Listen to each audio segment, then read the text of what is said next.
বিসমিল্লাহির রহমানির রহিম। শেয়ার বাজার, এই শেয়ার দুটিতে কি হতে পারে এমন একটি শিরোনাম নিয়ে আজকে আমি আপনাদের সামনে উপস্থিত হয়েছি। প্রথমে জানিয়ে দেই সতর্কবার্তা।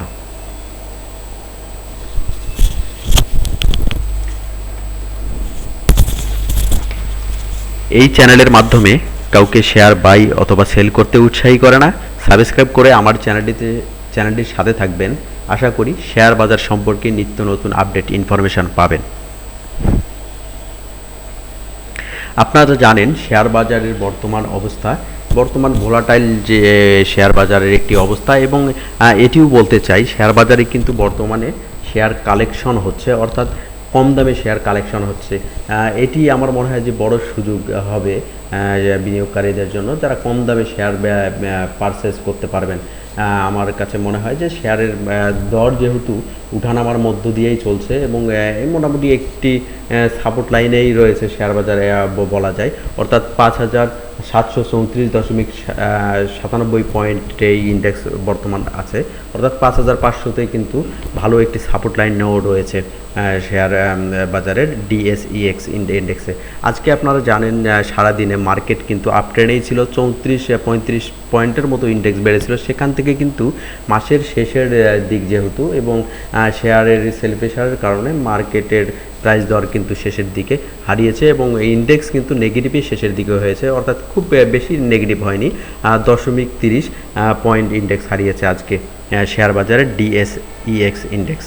আমি আজকে যে শেয়ার দুটি নিয়ে আলোচনা করব, শেয়ার দুটি কিন্তু মোটামুটি বলা চলে যে ম্যাক্সিমাম বিনিয়োগকারী যারা নিচের দিকে কিনেছেন তারা মোটামুটি লাভে রয়েছেন, এবং একটি শেয়ারে মোটামুটি ম্যাক্সিমাম বিনিয়োগকারী লাভের মুখে রয়েছেন। হয়তো 5% বিনিয়োগকারী লসের থাকতে পারেন, এমনও হতে পারে। আজকে কিন্তু সারাদিনে লেনদেন হয়েছে 675.73 কোটি টাকা। আপনারা লক্ষ্য করলে দেখবেন যে বিগত সরকারের আমলে শেয়ার বাজারে কিন্তু লেনদেন অনেক তলানিতেই ছিল। সেখান থেকে কিন্তু আমরা লক্ষ্য করলে দেখব যে রেগুলারই কিন্তু লেনদেন কিন্তু বৃদ্ধি পাচ্ছে, অর্থাৎ লেনদেন কিন্তু একটা স্বাভাবিক গতি ফিরে আসছে, অর্থাৎ 500 কোটির উপরেই কিন্তু লেনদেন হচ্ছে। এটি একটি ভালো খবর। শেয়ার বাজারের লেনদেন মোটামুটি আজকে 675.73 কোটি টাকা লেনদেন হয়েছে। 108টি কোম্পানি অ্যাডভান্সে ছিল, 230টি কোম্পানি নেগেটিভ অবস্থানে ছিল, 57টি কোম্পানি আনচেঞ্জ অবস্থায় ছিল। আমি আসল আলোচনায় আসি। আমি যে দুটি শেয়ার নিয়ে কথা বলবো, শেয়ার দুটি নিয়ে খুব শর্টলি ব্রিফ করবো আপনাদের সামনে। প্রথমে আলাপ করব জিএইচসিএল এই শেয়ারটি নিয়ে। এই শেয়ারটি নিয়ে আলাপ করার আগে আপনাদেরকে বলে দিতে চাই, ফার্মাসিউটিক্যাল কোম্পানির লিডিং একটি কোম্পানি, এর গ্রুপ কনসার্ন কোম্পানি কিন্তু গ্লোবাল হেভি কেমিক্যাল লিমিটেড। যারা অপসনিন গ্রুপকে চেনেন তারা জেনে থাকবেন, অপসনিন গ্রুপের কিন্তু গ্রুপ কনসার্ন কোম্পানি হচ্ছে গ্লোবাল হেভি কেমিক্যালস লিমিটেড। এটি একটি ফার্মাসিউটিক্যাল অ্যান্ড কেমিক্যাল সেক্টরের শেয়ার।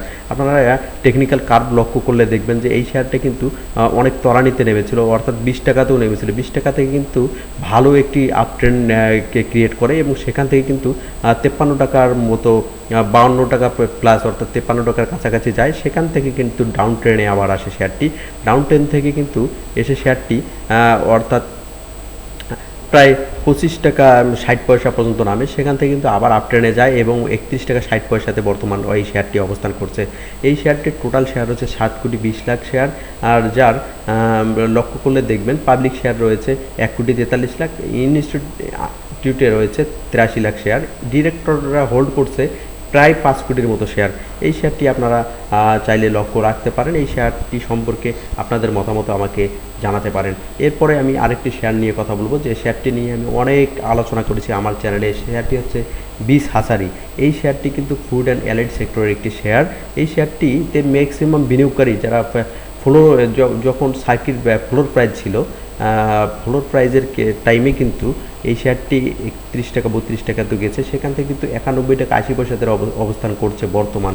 এই শেয়ারটিতে কিন্তু আমার মনে হয় না 5% লোকও লসের মধ্যে রয়েছেন, যারা ধৈর্য ধরে এই শেয়ারটিতে ছিলেন। ম্যাক্সিমাম শেয়ার বিনিয়োগকারী এই শেয়ারটিতে লাভেই রয়েছেন আমার কাছে মনে হয়।